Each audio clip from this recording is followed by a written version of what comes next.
Good morning. It's Friday, October 14th, and it is almost time for the weekend and getting ready for some football. Today, we're going to talk about a little Chicago Bears talk. Had a fan submit a question in wanting to talk about Jay Cutler and what they can expect when Jay Cutler comes back and gets supplanted back into this offense. And we're going to talk a little bit about that. We're also going to break down these last couple of games. We broke down 6 games or 7 games in yesterday's show, and we're going to talk, and I'm going to give you my picks and analysis on those games coming up, rest of those games coming up this Sunday. So let us get into the question submitted to us by Andre Butler, my guy, my homeboy, family. He wanted to know about his Chicago Bears and wanted to know about Jay Cutler being brought back into this offense. And I'm telling you straight up, if I'm the head coach of this football team, first of all, I want to gauge the morale and how everyone feels about Jay Cutler, uh, because we all know if the offensive line or offense does not believe in its quarterback, 9 times out of 10 they fail in a lot of areas, and we see this offense starting to get on a roll now. If we look at the stats in the first 2 games, in 2 games he was sacked 8 times. Jay Cutler was sacked 8 times, and we know they've had injury, and the injury bug has been strong here. Offensive line did not look good in the first 2 games. Since then, though, they've only given up 3 sacks to Brian Hoyer. Now, offensive line has improved over the last 3 weeks. We looked at the first 2 weeks; they were unable to muster up any more than, I think their highest total was 284 yards of total offense within the first 2 games between Houston and Philly. Then you come out and you play the Cowboys. They start to get a little bit more yards on offense, 390. Detroit was 408, and then this past week they were able to put up 522 yards of total offense and still coming up short. Now, when Jay comes back, and if he comes back, and me personally, I would not bring him back because of just some of the things attitude wise, and I'd have to gauge the pulse of this team. But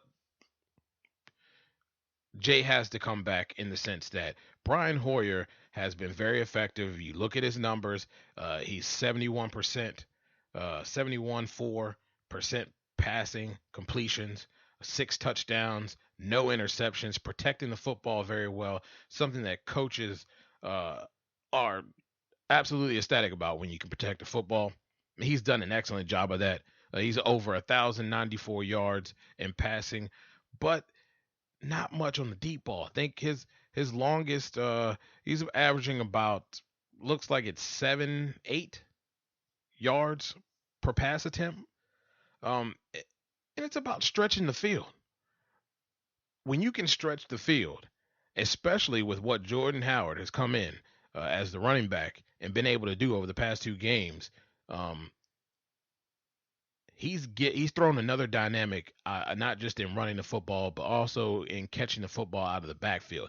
He's been a very, very good target in the passing game and has helped take in a lot of the pressure off of Brian Hoyer. Now, with the offensive line protecting better, we know what Jay Cutler can do that Brian Hoyer can't do, and that's throw the ball up to Alshon Jeffrey. Alshon Jeffrey's, and since he's been gone, has been a pedestrian in this offense. And that dynamic being missing is something that has hurt them in the red zone.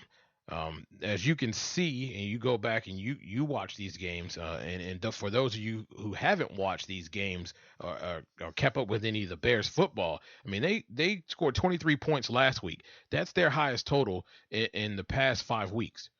Every other game, every game has been no more than 17 points. And with teams like the Cowboys, the Eagles, the Texans, They're going to be playing Jacksonville next week, this upcoming week. Green Bay in the future. Minnesota, the 5-0 team, in the future. These teams can put up points. The Bears have to start scoring. And if I'm not saying that the Bears are going to be making the playoffs because that division is tough. And right now, they have way too many injuries to be able to compete with some of the top talent. If you guys haven't been keeping up with this, they have 64 players on IR. Now, I'm not making excuses.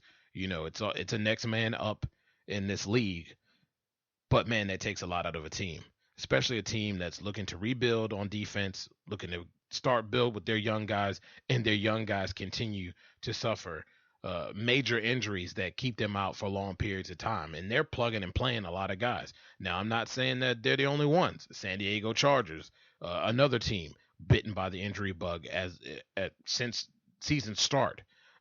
You look at the Washington Redskins right there in your hometown. Another team bitten by the injury bug as of late, especially on the defensive side of the ball. So it's about scoring points. And I think I can use the Dallas Cowboys as a fine example. When you keep your defense off the field, you minimize them being out there for long periods, extended periods of time, like the Cowboys offense has been able to do. You see that your defense, not being great, not having great players, can produce. And that's what the Bears have to get back to if they want to be able to secure some of these close games. Because I can tell you, they've been in a lot of games early. It's gotten away from them late because you can't sustain offense and you're not scoring touchdowns. That is of great importance. Now we know Jay likes to throw it up into traffic, and he will give the ball away here and there. But overall, this offense is going to benefit from him coming back. And quite frankly, let's be honest, the quarterback of the future for the Chicago Bears is not on this football team. They need Jay to come back to be able to put up some numbers, show that he can still play, and put him out there so that at the end of the year you can cut bait with this guy, get a pick, maybe get a stopgap quarterback, and be able to draft a QB if there's one available in this upcoming draft to help this football team for the future. So I think this team will get better with Jay back there, but you have to like what Brian Hoyer's been doing over the last 3-4 weeks. Now let's get into picking these last couple of games, and we left off with the Jacksonville Jaguars and the Chicago Bears. The Jacksonville will be in Chicago. Love the Jacksonville Jaguars and that young team. They have talent. I don't know whether it's coaching as far as the head coach or what, but this team just can't seem to collectively put it together. They are a better team at this moment than the Chicago Bears. I think there's too much talent for the Jags. It's going to be a close one. I think this is one that's going to look worse than what it really is, but I'm going to take the Jacksonville Jaguars over the Chicago Bears. Sorry, Dre, but I'm going to take the Jacksonville Jaguars. Just know I went 11-3 last week, so I'm not that bad when it comes to picking games. Next, we have the Los Angeles Rams and the Detroit Lions. I like the Lions in this game. They're at home. Let's just be honest. I don't even know how and why the Rams are 3-2, but they have fought in every game. But I just think there's more talent over there with Stafford and company that will get the job done. They've been in a lot of games and lost a couple of close ones, but they're going to close the deal this weekend. I like the Lions against the Rams. Pittsburgh Steelers and Miami Dolphins. I don't need to say too much about this game. Pittsburgh Steelers are better in every phase of the game. Coaching better. You have Ben Roethlisberger and Ryan Tannehill. Need I say more? Pittsburgh wins this football game going away. Next, you have the Kansas City Chiefs and the Oakland Raiders. Oakland Raiders are hot right now. It will be in Oakland. This will be the time for the Oakland Raiders to step up. And we talked about this in yesterday's show, in yesterday's show about the Oakland Raiders stepping up and making plays on defense, and they need their defense to make plays. And I think this is the game where they can start to get right.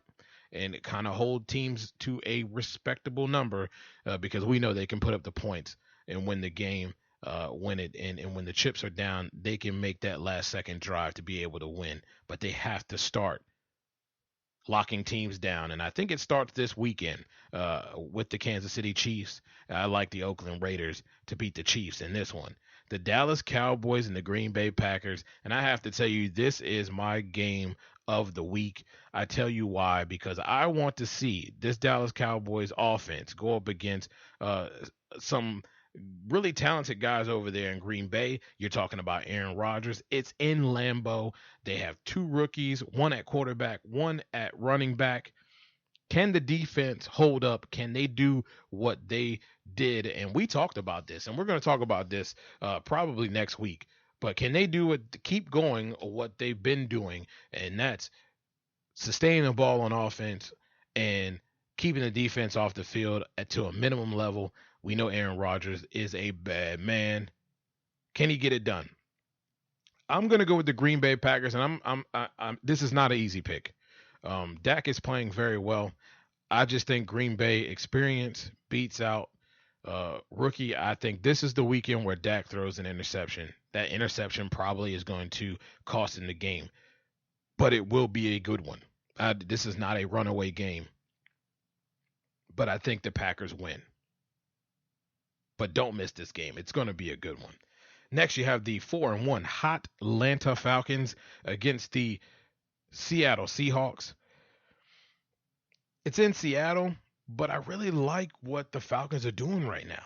I mean, we talked about it early in the season. You can see my work, sportsjourney.com. We talked about this early in the season about how this defense is playing well as far as in the preseason. Didn't correlate into the first couple of games in the season, but they have the talent and they have young talent over there. And those guys teed off last week. They teed off last week and really, really looked good, especially in the last 2 weeks. And I like Atlanta in this game.